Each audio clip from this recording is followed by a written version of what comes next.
From the frozen ranges of Cold Regions Test Center, this is Outpost Outspoken.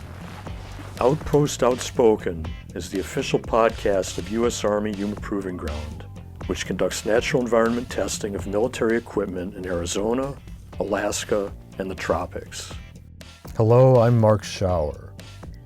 Cold Regions Test Center is the Department of Defense's lone extreme cold test facility. The test center's mobility test complex is highly coveted by people who test military vehicles, as well as by private industry automobile manufacturers. Virtually every auto company known to the American consumer has tested their vehicles here. Russell Hollembaek is the track's manager. What kind of capabilities does the mobility test course offer to a test customer? So we have a 3.2 mile oval track, paved, 2-lane, with a big ice pad in the middle of it, as well as a lateral acceleration pad where we can put an ice circle and a snow circle on the outside of that within that course. We also offer double splits of ice for them to test traction control during braking and acceleration. And we have a 300 by 1,700 foot snowfield that we make in November. That's obviously, we only make that if customers are inquiring about using it. We have 5, 10, 15, 20, 30, 40, and 60% vertical slopes that we will do an ice split down the middle of those as well upon request. We have 20, 30, 40, and 50% side slopes that are 200 foot long each. We have auxiliary space for snow fields. We have interior cross-country trails just within the compound itself. We also have exterior cross-country trails outside the compound for longer range military type testing usually. We have a kind of like a motocross track without the jumps, corners on hills and 90-degree corners and stuff like that. So we built that upon request, and we're able to do anything reasonably that anyone can ask of us. The apparatus you have to groom these tracks is absolutely incredible to me. Can you talk about that a little? Yeah, so it takes us a couple weeks to do the construction, and after the build, we change courses, so to speak, and we change the shifts. We basically run a 24-hour shift out here 6 days a week. So most of the work gets done at night as far as fixing courses that get tore up throughout the day. I mean, obviously snow surfaces get rutted up, and then as well as the ice surfaces, they'll get holes in them and black marks and everything else. And this course could accommodate everything from a tracked military vehicle to passenger cars from private industry customers. Correct. Yeah, we can do just about anything out here. There's no weight limit on our track. So we've had M1 Abrams out here several times doing primary miles. The nice thing about the track, we always haven't had a compound. This was built in 2004. So they would have to go elsewhere, either test on roads or secondary roads basically. So the nice thing out here is they're doing circles. They're never too far out of range. If they do break down, we can go get them. And then also, say they're running on the weekend with minimal support, they're already in a fenced-in compound. If the vehicle breaks down, they can battle lock it, lock the gate behind them when they leave, and we can recover it on Monday. So it's just, there's a lot more control when you're in your own compound, basically. And that's one of the reasons why commercial automotive companies like to come up here as well, because the security. We have our own security team that takes care of stuff for them, basically. And it's usually much stricter than what they normally deal with, so they're pretty happy with that. You were born and raised in Alaska, and your expertise in Alaska has been widely noted. You've been on some reality TV shows about Alaska as a subject matter expert. I don't know if it was subject matter expert. My family owns a game ranch, so that's normally how I got tied in with that when the reality shows in Alaska were really popular, you know. But I guess by default, you'd call it. Well, I think it's fascinating the people in the lower 48 who don't know much about Alaska. It's very intriguing. But your family's ranch, it's elk and bison? Correct. Yep. Yeah, we've had elk and bison for, about 30 years now. Before that, we had, you know, a more normal style farm and ranch with cattle and pigs and stuff. But yeah, elk and bison mainly, and that provides for the farm, basically. So I do that on my off time from here. I imagine you're a pretty avid outdoorsman, too. Well, yeah, being born and raised in Alaska, I don't think you have a choice. It's not a very fun place to live, I wouldn't think. I'm just guessing, if you weren't into outdoors, you know. So I take advantage of all the seasons, and so does my family. So we all love it here. If you like getting out, if you like hunting, if you like fishing, or just boating or snow machining, it's a decent place to live with a lot less competition and, you know, stuff like that. So, Russell, thanks so much for your time today. yeah, anytime.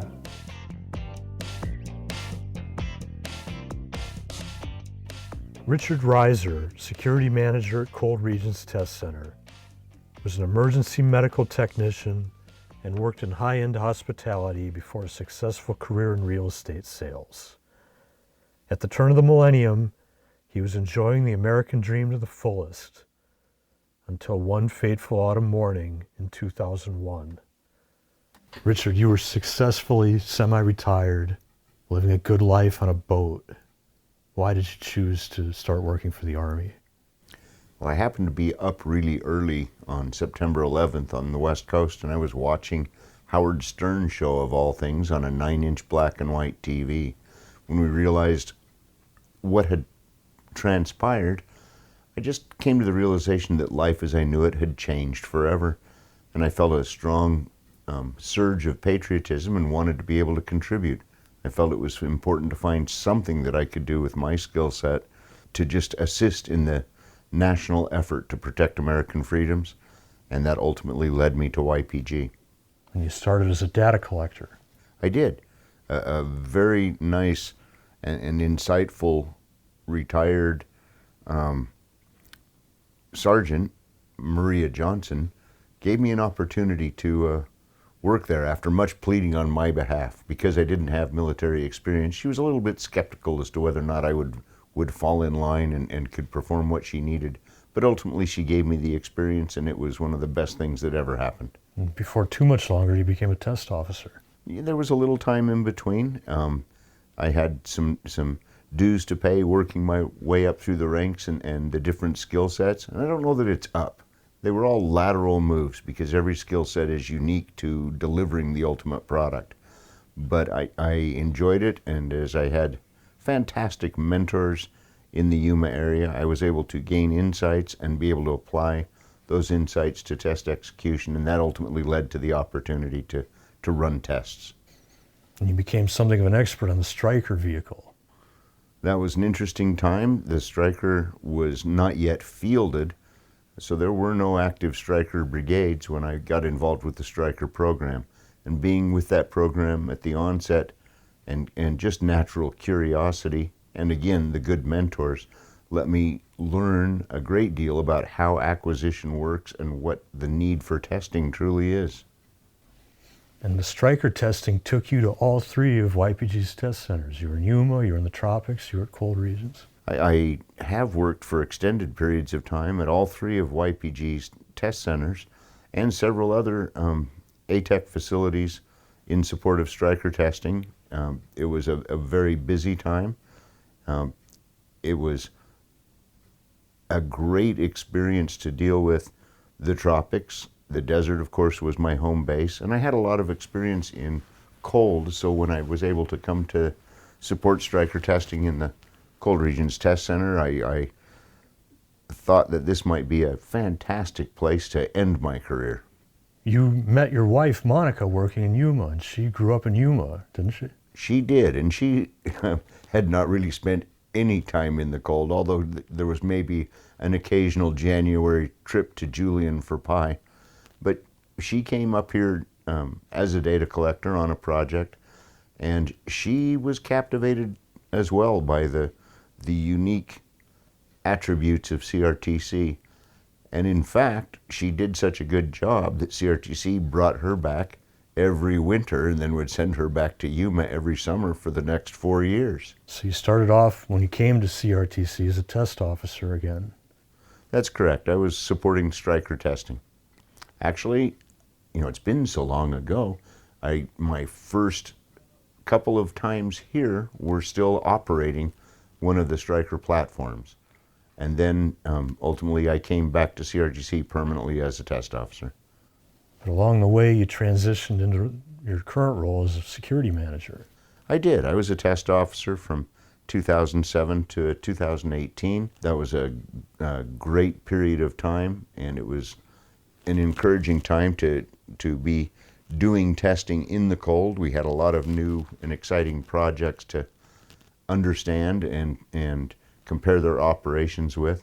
But as time went on, I saw that there was another opportunity to do other things, and there's a new generation of test officers that are ready for the opportunity. And so I was able to make a transition into the security and ammo office at CRTC. You must enjoy the work to still be here after all these years. I really do. I get to work with some very unique people. It is fun to encourage the new people to learn to enjoy this environment and to spread the idea as to how important the mission is. And along the way, I was able to learn a great deal about Army policy and procedures, and that became a very handy tool as I transition into the new office. Do you expect you're going to stay for a long time to come? I'm starting to approach that magical time where you look at what you want to do for the next few years of your life, and I recognize that I kind of cut that semi-retirement short when I went back to work.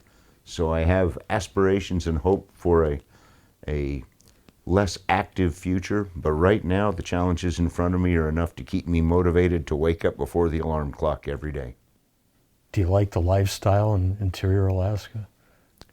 I have learned to appreciate what independence is all about, and for all of the people at Fort Greely and at Cold Regions Test Center, it is an exercise in independence and planning to make sure that you are comfortable.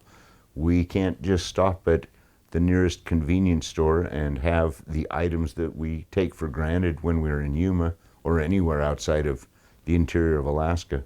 But that independence gives you a strength, and again, it helps with planning.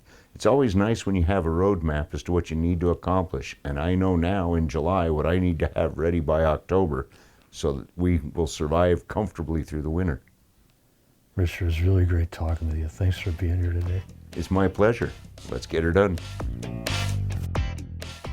This has been Outpost Outspoken. Thank you again for listening. We'll see you next time from the Army's busiest test center.